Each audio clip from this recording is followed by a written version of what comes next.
my honor here to introduce a very good friend to the state of Ohio, Lieutenant Governor Jon Husted.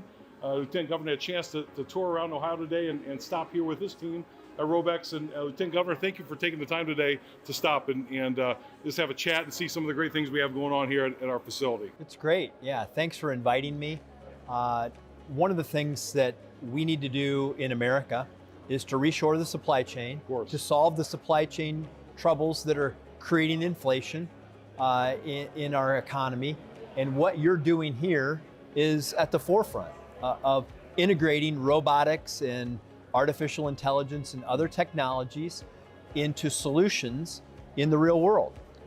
It's exciting to see this. It's great to know that it's happening here in Ohio.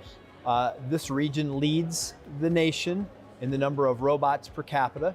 And so it's solving problems for business, it's building a workforce, and it's helping America reshore the domestic supply chain or the supply chain and to help solve some of the problems that are creating backlogs in our economy.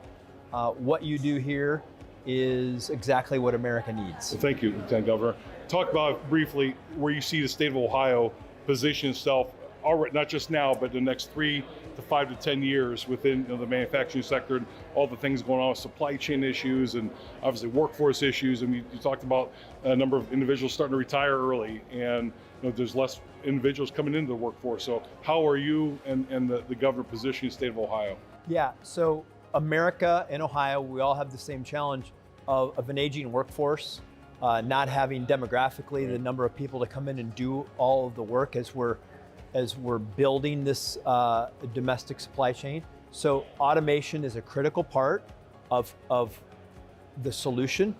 We are going to be the world's leader in high-tech manufacturing in Ohio within 10 years.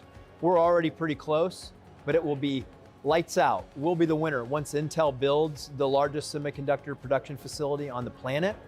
And all that is coming to Ohio with battery technology and other types of new production that America never previously had. And Ohio is leading the way with companies like yours and the talent that we're building for an automated supply chain. It's not taking jobs from people. That's one of the, these are replacing repetitive work that a lot of times people don't want to do and freeing them up to take on more of the technology side of the solution. And we're going to need it. We're seeing in most developed countries, birth rates have been going down, baby boomers have been retiring, and we're going to have automated solutions to the workforce shortage that we have. And this is where it's happening right here. We are extremely happy you're on our side, you're on our team in the state of Ohio, leading the way with you and the governor. So thank you, Lieutenant Governor Husted, for coming in today, and we appreciate you taking the time this afternoon. Great to be with you.